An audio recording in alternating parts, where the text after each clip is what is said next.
吉林农妇救下一条毒蛇，多次放生蛇却赖着不走，无奈饲养12年。你知道农夫与蛇的故事吗？在吉林省的一个小村庄中，正上演着一场真实版的农夫与蛇。一位农妇无意间救下了一条毒蛇，然而不仅没有得到众人称赞，反而差点闹得家破人亡。究竟发生了什么？难道都是毒蛇惹的祸吗？事情发生在1995年，王桂珍和丈夫黄长江居住在吉林省四平市的一个小村子里。由于没什么文化，王桂珍平时就只能做农活来补贴家用。这天，她与往常一样，拿着锄头上山挖野菜，却看到了一个男人在草丛中翻找着什么。本以为对方和自己一样，也是来挖野菜的，却看到男子手中拿着一个布袋，里面还有活物在挣扎。王桂珍一下就意识到了问题的严重性。听说经常会有人在山上捉蛇拿去售卖，只是没想到会让自己遇到。看着男子手中的布袋，王桂珍心中难免有些不忍，于是她尝试着劝说男子将其放了，却遭到了对方的拒绝。王桂珍看着他态度坚决，只能表示自己愿意出钱购买，并且询问对方一条小蛇多少钱。然而让他没想到的是，一条蛇在市场上就能买到100元的高价。要知道在当时那个年代，100元不是一个小数目，更何况王桂珍只是一个农妇，一时间根本拿不出这么多的钱。她找遍了全身，也只找出了20块钱。为了将小蛇救下，她不得不与捕蛇男子讨价还价，最终男子实在不想耗下去，才同意了王桂珍的请求。吉林农妇救下一条毒蛇，多次放生蛇却赖着不走，无奈饲养12年。男子收下钱后，将蛇交给了王桂珍，还告诉她这是一条毒蛇，拿回家后泡酒对身体很好。尽管花了不少钱，但是王桂珍心中十分开心，她准备找个合适的地方将其放掉，却在看到小蛇的一瞬间改变了主意。此时她也顾不上挖野菜了，带着蛇匆匆下山回家。她究竟看到了什么呢？原来王桂珍打开布袋的时候，看到小蛇的身上有几个伤口，应该是四处躲藏的时候不慎受伤的。如果把它放回大自然，就算没有被其他捕蛇人捉走，也很难继续活下去了。于是王桂珍决定把它带回去治伤，等它痊愈之后再放生。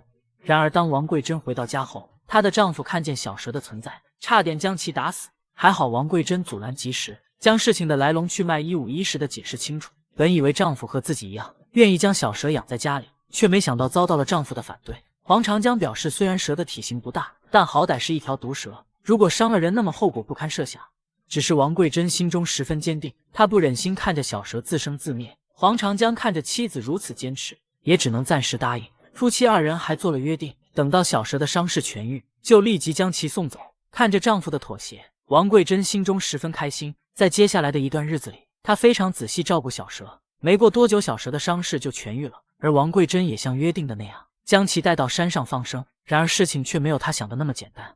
吉林农妇救下一条毒蛇，多次放生蛇却赖着不走，无奈饲养12年。原本小蛇的放生任务进行得十分顺利，没想到第二天王桂珍干完农活回到家的时候，却看到小蛇盘坐在她家门口。这样的情况让王桂珍心中十分不忍，于是与丈夫商量，想要将其养在家中，只不过依旧遭到了严厉的拒绝。王桂珍明白丈夫的担忧，只能再次进行放生。为了避免小蛇再回到家中，还找了一个更加偏僻的地方。只是令她震惊的是，第二天小蛇依旧盘坐在王桂珍家门口，这让王桂珍心中不由得起了恻隐之心，决定偷偷将蛇养在家中的柴火堆中。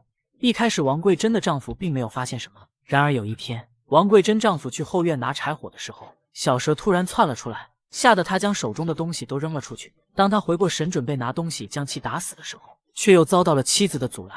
黄长江心中十分生气，不由得与妻子大吵一架，并且决定离家出走。王桂珍的女儿得知这件事情后，同样无法理解母亲的所作所为，于是和父亲一起从家中搬了出去。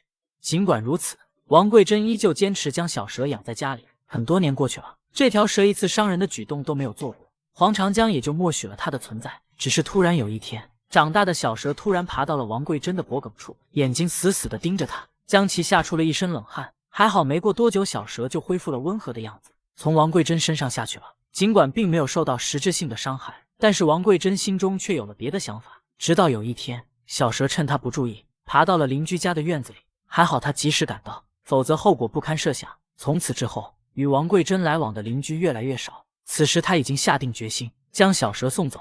2007年的时间，王桂珍联系了动物救助站寻求帮助，在工作人员的指导下，将其放归野外。虽然心中十分不舍，但是她的生活终于回归了平静，与丈夫也重归于好。本期视频到这里就结束了，对此你还有什么想说的吗？欢迎在评论区留言。